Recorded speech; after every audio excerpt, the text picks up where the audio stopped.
আমরা এর আগে একটি পর্বে বিস্তারিতভাবে অষ্টাদশ শতকের যে সামাজিক অবস্থা, রাজনৈতিক অবস্থা এবং তার যে আমাদের সাহিত্যে প্রতিফলন ঘটেছিল সেই নিয়ে কিছুটা আলোচনা করেছিলাম।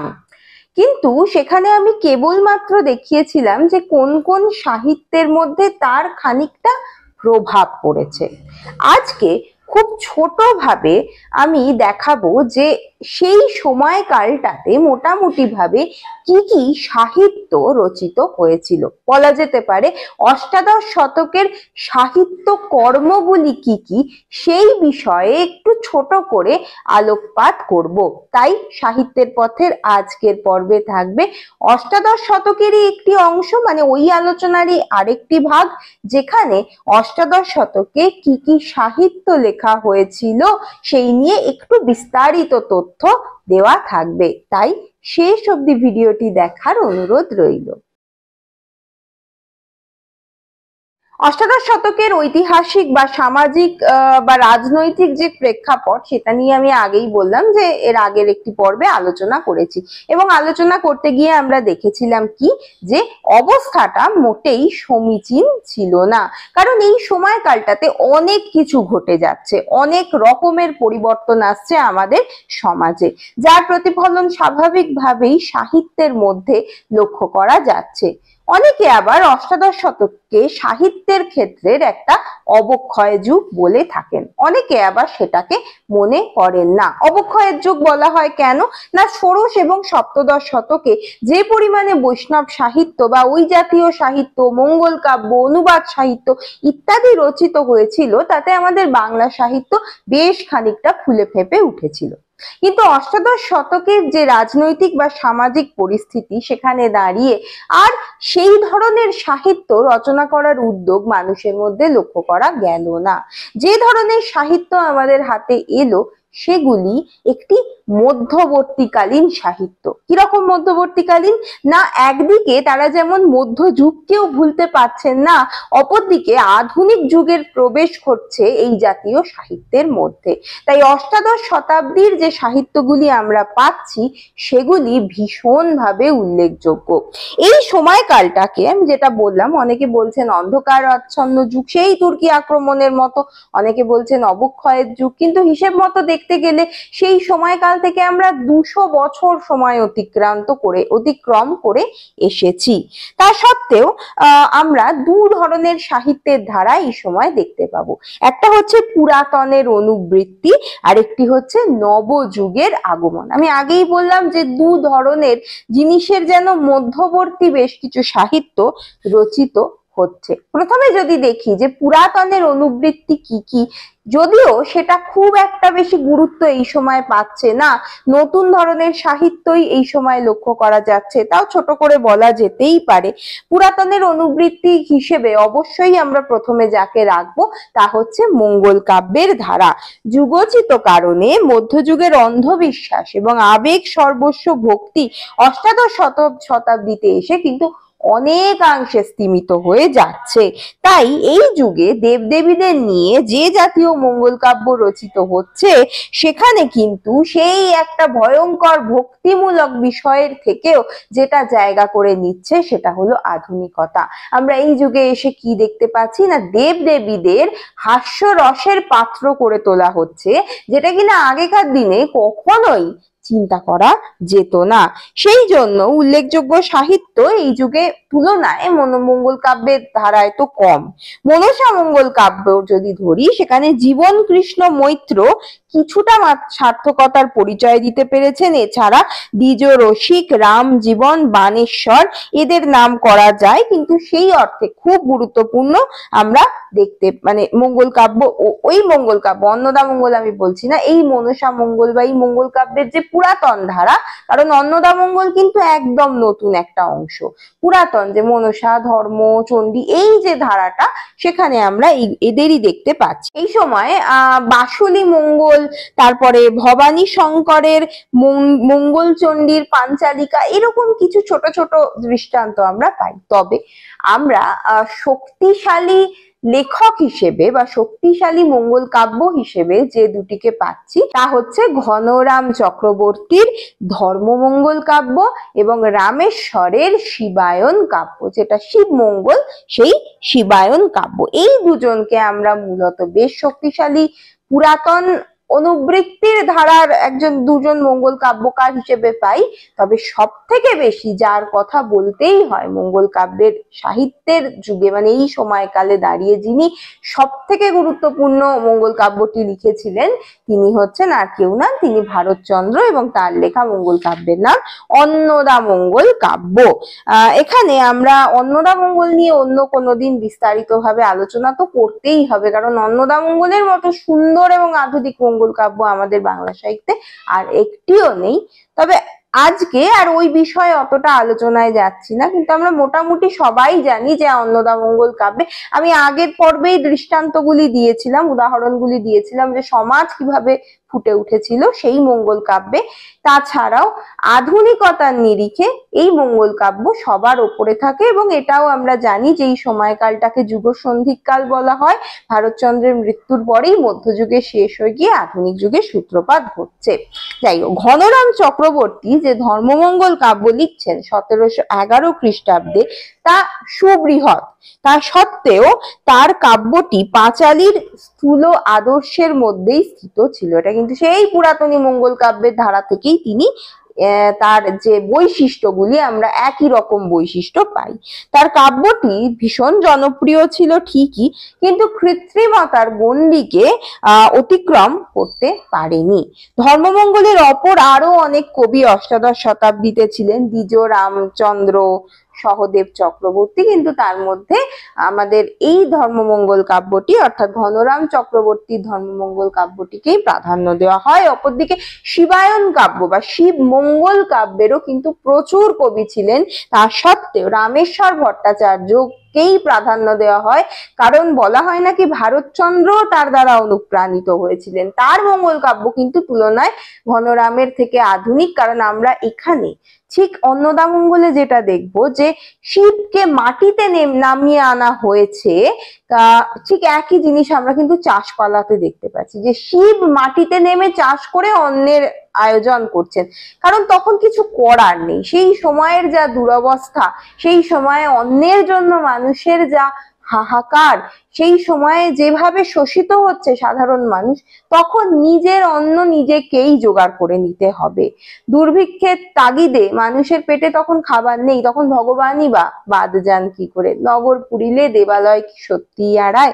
সেই কারণে শিবায়ন যে কাব্য, সেটি রামেশ্বর ভট্টাচার্যের যে কাব্য, সেটি সব থেকে বেশি প্রাধান্য পেয়েছিল, যা বাংলার লোকজীবনের সঙ্গেও ঘনিষ্ঠভাবে যুক্ত ছিল, যা তিনি কাব্যে পরিস্ফুট করে তুলতে পেরেছিলেন।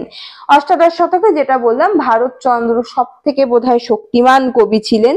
অন্নদামঙ্গল যে অন্যান্য মঙ্গল কাব্যের মতো প্রাণহীনতা, অলংকার সর্বস্বতা এইসব ছিল না। সাধারণ মুখের ভাষা দিয়ে সাধারণ জীবনের কাহিনী, সেই সময়ের যে অবস্থা, সেটাকে কি সুন্দরভাবে যে অন্নদামঙ্গলে ফুটিয়ে তোলা হয়েছে, যা এখনো দেখলে আমাদের তা অবাক করে।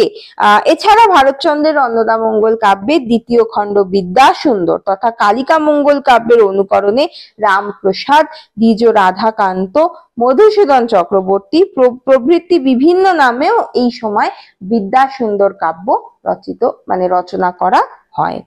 এই সময়কালটাতে অষ্টাদশ শতকে রামায়ণ, মহাভারত, ভাগবতের কিছু কিছু অনুবাদ লক্ষ্য করা যাচ্ছে অনুবাদ সাহিত্যে, কিন্তু খুব বেশি যেগুলি গুরুত্ব পাচ্ছে তা নয়। তাও দু একজনের নাম করা যেতে পারে, যেমন কবিচন্দ্র শঙ্কর চক্রবর্তী রচিত রামলীলা বা শ্রীরাম মঙ্গল কাব্য, আর পিতা জগৎ রাম ও পুত্র রামপ্রসাদ রচিত রামায়ণ, বুদ্ধাবতার, রামানন্দ ঘোষ রচিত রামায়ণ ইত্যাদি বেশ কিছু রামায়ণের অনুবাদ লক্ষ্য করছি।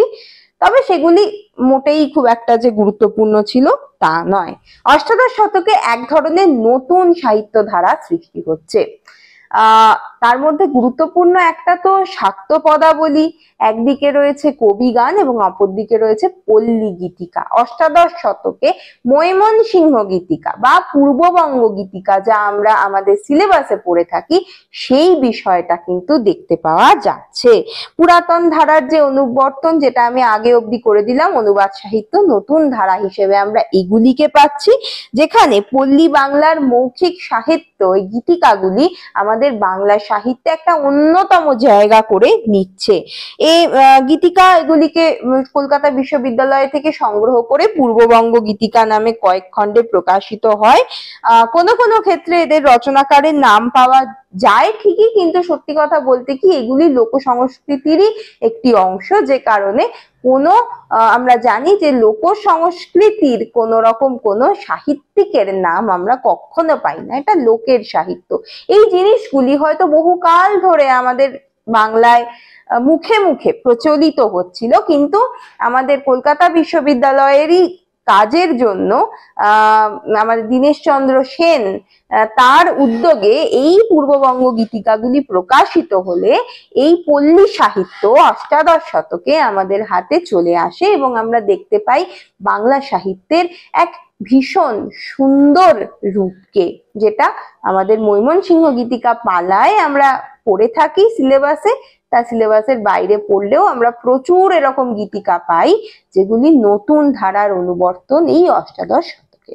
দ্বিতীয় যেটির নাম করতে হয় অবশ্যই শাক্ত পদাবলী। শাক্ত পদাবলী এর আগে আমরা পাইনি। শাক্ত ধর্ম আমাদের বাংলার বহু প্রাচীন ধর্ম, কিন্তু বলা হয়ে থাকে ওই ষোড়শ সপ্তদশ শতক এবং পরবর্তীকালে যে মুঘল শাসন, ইসলাম ধর্মের আগমনের কারণে যেটা সমস্যা হয়েছিল, যে এই শক্তি সাধনা গুহ্য অবস্থায় থেকে গিয়েছিল। কারণ শক্তি সাধনার কথা তো আমরা চর্যাপদের সময়ও পাচ্ছি, তাহলে কতটা প্রাচীন হতে পারে বুঝতেই পারছি আমরা। এই শক্তি সাধনা গুহ্য অবস্থায় ছিল, কিন্তু এগুলি সাহিত্য আকারে প্রকাশিত হলো অষ্টাদশ শতকে, যা আমরা শাক্ত পদাবলী নামে চিনি। এটি একদম নতুন একটি ধারা। বৈষ্ণব পদাবলীর আমলে বিভিন্ন পালার আকারে রচিত ক্ষুদ্র ক্ষুদ্র পদগুলিকে শক্তি দেবীর দুটি রূপ হিসেবে উপাসনা করা হয়েছে। কন্যা দ্বারা যাকে যে অংশটিকে উপাসনা করা হয়, মানে যেখানে উমার বাড়ি আসা, ওই জায়গাটা হচ্ছে আগমনী এবং আগমনী বিজয়া, এবং শ্যামা রূপে আরেকটি জায়গায়, মানে আরেকটি ক্ষেত্রে উপাসনা করা হচ্ছে, সেখানে শক্তি রূপে উপাসনা করা হচ্ছে, মা হিসেবে উপাসনা করা হচ্ছে। একদিকে মেয়ে, একদিকে মা, এই দুটি অংশতেই, দুটি আমাদের মেয়েদের জীবনের দুটি শক্তিময় অংশকেই এই শাক্ত পদাবলীতে বা শাক্ত ধর্মে উপাসনার ক্ষেত্র হিসেবে বেছে নেওয়া হচ্ছে। আচ্ছা, এখানে এই পর্বে এই যে পদাবলী, সেখানে আমরা দেখতে পাই যে সরাসরি ভাবে ভগবানের সঙ্গে ভক্তের সংযোগ স্থাপিত হচ্ছে। এর আগে অবধি অন্নদামঙ্গলেও কিন্তু আমরা যেন দর্শক বা পাঠক আমরা দেবদেবীর কথা জানতে পাচ্ছি, সেখানে কোনো রকমের ভক্ত ভগবানের যোগাযোগ, ভালোবাসার সঙ্গে জড়িত হওয়া, তার কাছে আকুতি করা, এই বিষয়গুলি ছিল না। কিন্তু আমরা এগুলিকে যেন নিজের ঘরের কথা বলে মনে করে একেবারে যেন মানবিক সম্পর্ক স্থাপন করতে পারছি। এবং আমরা জানি কমলাকান্ত এবং রামপ্রসাদ বিখ্যাত দুজন কবি এই সময়ের শাক্ত পদাবলী। আরেকটি যে অংশ আমরা পাচ্ছি সেটা হচ্ছে বাউল গান। অষ্টাদশ শতকে বাউল গানের একটি প্রভাব আমাদের বাংলায় লক্ষ্য করা যাচ্ছে, তবে সপ্তদশ শতকেই এর যে উদ্ভব তা ঘটেছিল। অষ্টাদশ শতক এবং সপ্তদশ শতকে প্রচুর বাউল গান রচিত হচ্ছে। লালন ফকিরের জন্মকাল নিয়ে খুব একটা নিশ্চিতভাবে কিছু জানা যায় না, কিন্তু এই সময় প্রচুর বাউল সঙ্গীত আমরা পাচ্ছি। আমার এই চ্যানেলে বাউল সংক্রান্ত বিস্তারিত আলোচনা রয়েছে, একটি আমি ডেসক্রিপশন বক্সে বা প্রথম কমেন্টে দিয়ে দেব। যারা উৎসাহিত তারা সেই ভিডিওটি দেখে নিলে পুরোটা বুঝতে পারবেন। তবে এই বাউল গানের ওই সময় শুরু হলেও ঊনবিংশ, মানে আমাদের অষ্টাদশ শতকে হলেও 19 শতকেই মূলত প্রচারটা বেশি হয়েছিল। কবি যাত্রা বা কবি গান টপ্পা, এটা ভীষণ গুরুত্বপূর্ণ। আমি আরেকটি পর্বে ইচ্ছা আছে যে কবিওলাদের নিয়ে আরেকটি পর্ব করব। যাই হোক, অষ্টাদশ শতকের একদম শেষ এই সময়টাতে আমরা কবি গান টপ্পা, আখড়াই, তারপরে যাত্রা, এই বিষয়গুলি পাচ্ছি। এগুলি কিন্তু আমাদের লোকসঙ্গীতেরই আর একটু নাগরিক ভার্সন বলা যেতেই পারে।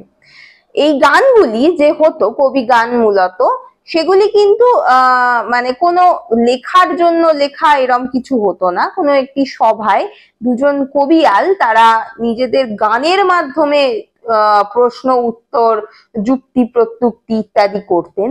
প্রথমটা খানিকটা ভগবান সুলভ হলেও পরবর্তীকালে এটি আস্তে আস্তে অশ্লীলতার পর্যায়ে গিয়ে পৌঁছতো। এগুলি মূলত ওই আখড়াই গান, এই জাতীয় খেউর, এই জায়গায় গিয়ে পৌঁছাতো। একই রকম ভাবে যাত্রার ক্ষেত্রেও আমরা দেখতে পাই ওপেন স্টেজের ওপর যাত্রা পালা অনুষ্ঠিত হতো। যাত্রার বিভিন্ন রূপ রয়েছে। যাত্রাকে আমরা খুব হাস্যকর একটি বিষয় মনে করলেও আমাদের যে অভিনয়ের সাহিত্য, যে থিয়েটার বা নাটক, তার প্রথম ভাগ কিন্তু যাত্রা থেকেই শুরু হয়েছিল।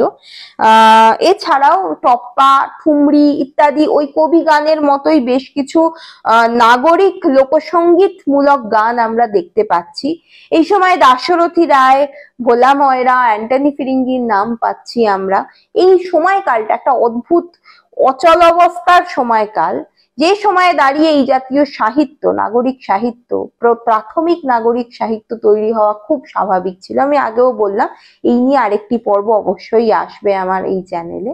তবে এইগুলিও আমাদের বাংলা সাহিত্যের অংশ। যতই এগুলির মধ্যে অশ্লীলতা থাকুক না কেন, এগুলিকে আমরা কখনোই বাদ দিতে পারবো না। আচ্ছা, যাত্রাওয়ালাদের মধ্যে গোপাল উড়ে, কৃষ্ণ গোপাল গোস্বামী, পাঁচালীকারদের মধ্যে দাশরথী রায়, টপ্পা রচয়িতাদের মধ্যে রামনিধি গুপ্ত, নিধু বাবু যাকে বলা হয়, এই সময়কালটাতে তারা এই জাতীয় জিনিস রচনা করেন। তবে এইগুলির গতি খুব বেশি ছিল না।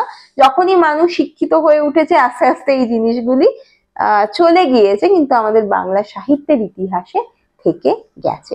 যাই হোক, আশা করি খুব ছোট ভাবে আমি অষ্টাদশ শতকের যে সাহিত্য সেই নিয়ে আলোচনা করতে পারলাম। এই অষ্টাদশ শতক এবং এই সময়কালটা নিয়ে প্রচুর ভিডিও রয়েছে, আমি সব কটি ডেসক্রিপশন বক্স এবং কমেন্টে দিয়ে দেবো। তোমরা যারা উৎসাহিত বা আপনারা যারা উৎসাহিত তারা এগুলি দেখে নিতে পারবেন। আজকে তবে এই পর্যন্তই। ভালো লাগলে একটা লাইক করে দেবেন, একটু কমেন্ট করে জানাবেন, আর উৎসাহিত করতে সাবস্ক্রাইব করতে ভুলবেন না। ধন্যবাদ।